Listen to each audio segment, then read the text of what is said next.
ಎಲ್ಲರಿಗೂ ನಮಸ್ಕಾರ ವೀಕ್ಷಕರೇ. ನಾಳೆ ಫೆಬ್ರವರಿ 26 ಬಹಳ ವಿಶೇಷವಾಗಿರುವಂತಹ ಶುಭಕರವಾಗಿರುವಂತಹ ಗುರುವಾರ. ನಾಳೆಯ ಗುರುವಾರದಿಂದ ಈ ರಾಶಿಯವರಿಗೆ ರಾಘವೇಂದ್ರ ಸ್ವಾಮಿಗಳ ಸಂಪೂರ್ಣವಾದ ಅನುಗ್ರಹ ನಿಮ್ಮ ಜೀವನದಲ್ಲಿ ಒಂದು ಅದೃಷ್ಟವನ್ನು ಬರಮಾಡಿಕೊಡುತ್ತೆ, ಬಹಳಷ್ಟು ಬದಲಾವಣೆಯನ್ನು ತಂದುಕೊಡುತ್ತೆ.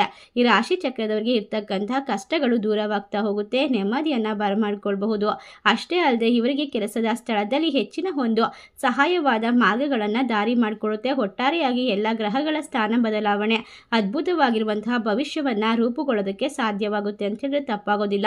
ಈ ರಾಶಿಯವರಿಗೆ ಯಾವುದೇ ರೀತಿಯ ಭಿನ್ನಾಭಿಪ್ರಾಯ ಅಥವಾ ಕೆಲಸ ಕಾರ್ಯದಲ್ಲಿ ತೊಂದರೆ ಇದ್ರೂ ಕೂಡ ಅದೆಲ್ಲವೂ ಸರಿ ಹೋಗುವಂತಹ ವಿಶೇಷವಾದ ನಾಳೆಯಿಂದ ಶಕ್ತಿಯುತವಾಗಿರುವಂತಹ ಗುರುವಾರದಿಂದ ಬಹಳಷ್ಟು ಲಾಭವನ್ನು ಗಳಿಸಿಕೊಳ್ಳಬಹುದು. ನಿಮ್ಮ ಕುಟುಂಬದಿಂದ ನಿಮಗೆ ಬೆಂಬಲ ಕೂಡ ಸಿಗ್ತಾ ಹೋಗುತ್ತೆ. ನಿಮ್ಮ ಖರ್ಚನ್ನು ನಿಯಂತ್ರಿಸೋದ್ರಿಂದ ಅನಗತ್ಯವಾದ ಖರ್ಚುಗಳನ್ನು ತಪ್ಪಿಸಬಹುದು ಮತ್ತು ಶ್ರೀಮಂತಿಕೆಯನ್ನು ಬರಮಾಡಿಕೊಳ್ಳಬಹುದು.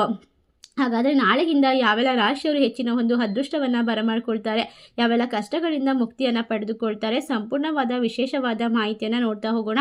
ಅದಕ್ಕೂ ಮುನ್ನ ನೀವು ಕೂಡ ದೇವರು ಹಾಗೂ ಜ್ಯೋತಿಷ್ಯ ಶಾಸ್ತ್ರವನ್ನು ನಂಬೋದಾದರೆ ಈಗಲೇ ವಿಡಿಯೋಗೆ ಒಂದು ಲೈಕ್ ಕೊಟ್ಟು ತಪ್ಪದೇ ನಮ್ಮ ಚಾನಲ್ನ ಸಬ್ಸ್ಕ್ರೈಬ್ ಮಾಡಿ, ಹಾಗೆ ಪಕ್ಕದಲ್ಲಿ ಇರುವಂಥ ಬೆಲ್ ಐಕಾನ್ನ ಪ್ರೆಸ್ ಮಾಡಿ.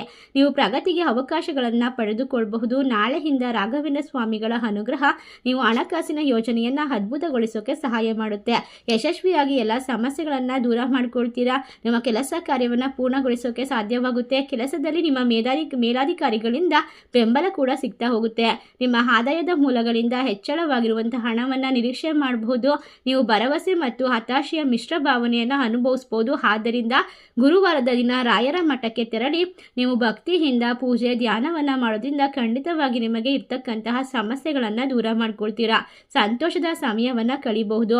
ಈ ರಾಶಿ ಚಕ್ರದವರಿಗೆ ತಂದೆಯೊಂದಿಗಿನ ಸಂಬಂಧ ಪ್ರೀತಿಯಿಂದ ಕೂಡಿರುತ್ತೆ ಮತ್ತು ಅವರಿಂದ ಪ್ರಯೋಜನವನ್ನು ಕೂಡ ಪಡೆದುಕೊಳ್ಳಬಹುದು. ನಿಮ್ಮ ಮನಸ್ಸು ಹೆಚ್ಚು ಪ್ರಬುದ್ಧತೆಯಿಂದ ತುಂಬಿರುತ್ತೆ. ನಿಮ್ಮ ಕೋಪವನ್ನು ನಿಯಂತ್ರಿಸಿ ನಿಮ್ಮ ಮೇಲಾಧಿಕಾರಿಗಳು ನಿಮ್ಮ ಕೆಲಸದಿಂದ ಸಂತೋಷ ಪಡ್ತಾರೆ. ಅದು ನಿಮ್ಮ ಮೇಲೆ ಸಕಾರಾತ್ಮಕವಾದ ಪರಿಣಾಮವನ್ನು ಬೀರುತ್ತೆ. ನಿಮ್ಮ ಪ್ರಾಯೋಗಿಕತೆ ಕಡಿಮೆ ಆಗ್ತಾ ಹೋಗುತ್ತೆ. ಉದ್ಯೋಗದಲ್ಲಿ ಬದಲಾವಣೆಯ ಸಾಧ್ಯತೆ ಇರುತ್ತೆ.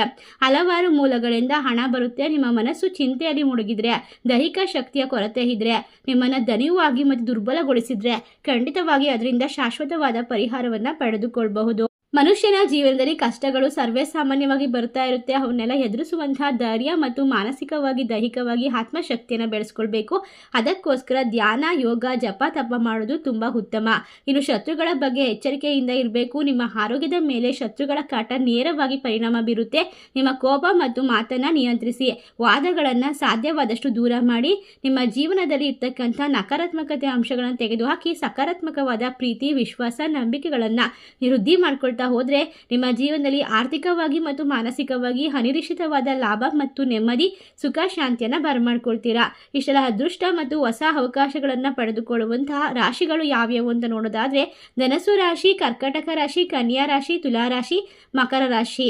ಈ ರಾಶಿಗಳಲ್ಲಿ ನಿಮ್ಮ ರಾಶಿ ಇದ್ದರೂ ಇಲ್ಲದಿದ್ದರೂ ಭಕ್ತಿಯಿಂದ ಓಂ ಗುರು ರಾಘವೇಂದ್ರಾಯ ನಮಃ ಎಂದು ತಪ್ಪದೆ ಕಮೆಂಟ್ ಮಾಡಿ. ನಮ್ಮ ಚಾನಲ್ಗೆ ಸಬ್ಸ್ಕ್ರೈಬ್ ಮಾಡಿ. ಧನ್ಯವಾದಗಳು.